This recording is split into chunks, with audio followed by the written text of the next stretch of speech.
जनजाति जो कि मध्य प्रदेश में सर्वाधिक मात्रा में निवास करती है, लेकिन भारत के विभिन्न भागों में निवास करती है। भारत की सबसे बड़ी जनजाति है गोंड और मध्य प्रदेश की सबसे बड़ी जनजाति है भील। प्रारंभ में मध्य प्रदेश की भी सबसे बड़ी जनजाति गोंड थी, लेकिन छत्तीसगढ़ 2000 में अलग होने के बाद मध्य प्रदेश की सबसे बड़ी जनजाति भील हो गई। और अपन जनजातियों के बारे में विस्तृत रूप से चर्चा करते हैं।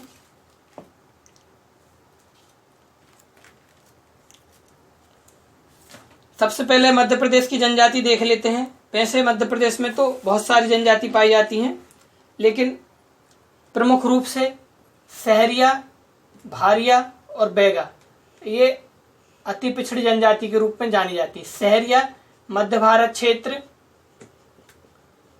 अर्थात वर्तमान ग्वालियर, चंबल मतलब चंबल संभाग, भिंड, मुरैना, ग्वालियर, दतिया यहाँ पर निवास करती है। भारिया जनजाति मुख्य रूप से छिंदवाड़ा के पातालकोट में निवास करती है, कुछ मात्रा में ये जबलपुर में भी रहती है। और एक प्रमुख जनजाति बैगा जो कि मंडला और अपने अमरकंटक क्षेत्र में निवास करती है। इसके बाद अपन चलते हैं एक अन्य प्रमुख जनजाति के बारे में चर्चा कर रहा हूँ। ऐसे तो बहुत सारी जनजाति पाई जाती हैं, लेकिन प्रमुख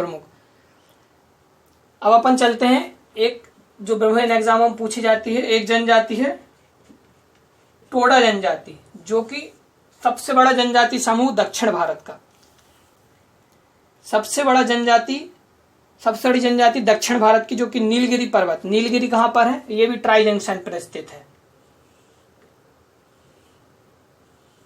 यहां पर केरल, तमिलनाडु और कर्नाटक, ये ट्राई जंक्शन में स्थित है नीलगिरी, जहां पर ये सबसे ज्यादा जनजाति पाई जाती। एक अभी प्रमुख जनजाति एक जो कि चर्चा में विषय भी रहा था, अंडमान निकोबार में पाई जाती जारवा जनजाति, जो कि विभिन्न एग्जामों में पूछी जाती है। और एक मैं खास जनजातियों के बारे में चर्चा कर रहा हूं, मुंडा, हो और संथाल। याद करने में भी अच्छा रहेगा, मुंडा, हो और संथाल। ये मुख्य रूप से झारखंड में निवास करती है। मुंडा, हो और संथाल झारखंड में निवास करती है। इसके बाद एक थारू जनजाति उत्तर प्रदेश में निवास करती है। मीणा जनजाति जो अधिकतर पूछी जाती है वो राजस्थान में निवास करती है। और अफरीदी जो शायद अफरीदी जो है वो भी एक जनजाति से है, जो कि अपने अरब प्रायद्वीप पाकिस्तान मुख्य रूप से पाकिस्तान क्षेत्र में निवास करती है। अब अपन मध्य प्रदेश की ओर पुनः लौटते हैं, क्योंकि अपना मेन टारगेट मध्य प्रदेश ही है। मध्य प्रदेश की जनजाति के बारे में अच्छे से चर्चा करते हैं। अब अपन जनजाति के बारे में चर्चा आगे बढ़ाते हैं। मध्य प्रदेश में मुख्यतः 20% जो कि आरक्षण भी है जनजातियों को, 20% के समथिंग जनजाति निवास करती है। और यहाँ प्रमुख रूप से मुख्य जनजाति मध्य प्रदेश की जो कि भील है। भील मुख्यतः इस क्षेत्र में यानी कि अलीराजपुर और झाबुआ क्षेत्र में। अलीराजपुर के बारे में एक सबसे इम्पोर्टेंट चीज ये है कि ये 2 स्टेट कौन कौन से, गुजरात और महाराष्ट्र दोनों को टच करता है। और झाबुआ गुजरात और राजस्थान की बॉर्डर को टच करता है। ये जानकारी भी जानने के लिए प्रमुख है। इस क्षेत्र में भील जनजाति निवास करती है, जो कि मैंने पहले बता दिया है। इस क्षेत्र में सहरिया जो कि पिछड़ी जनजाति है, पिछले पटवारी एग्जाम में इस जनजाति के कुछ लोगों को बिना परीक्षा के पटवारी बनाया गया, जो कि एक सराहनीय कार्य है। इसके बाद एक प्रमुख जनजाति है अपनी, जैसे मैंने बता दिया है 3 जनजाति अति पिछड़ी जनजाति हैं, सहरिया, भारिया और बैगा। तो भारिया के बारे में चर्चा करने की जरूरत नहीं, पातालकोट में निवास करती है। अब इसके बाद अपन एक अन्य जनजाति के बारे में चर्चा करते हैं, कोल जनजाति।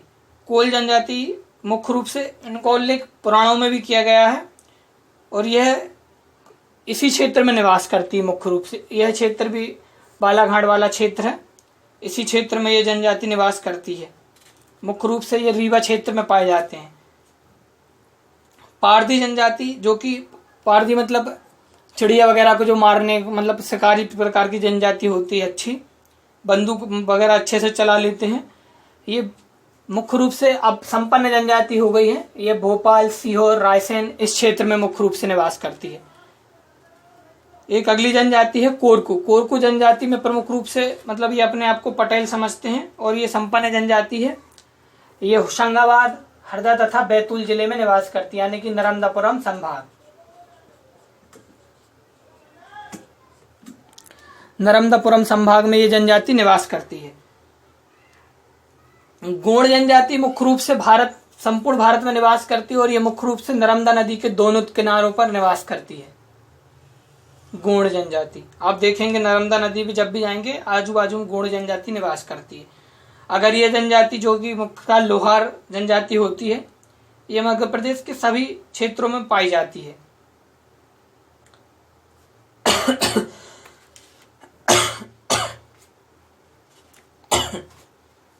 दोस्तों उम्मीद है आपको ये वीडियो पसंद आई होगी। यदि इसमें कुछ गलतियां हो गई हों तो कृपया कमेंट में जरूर लिखकर बताएं। धन्यवाद।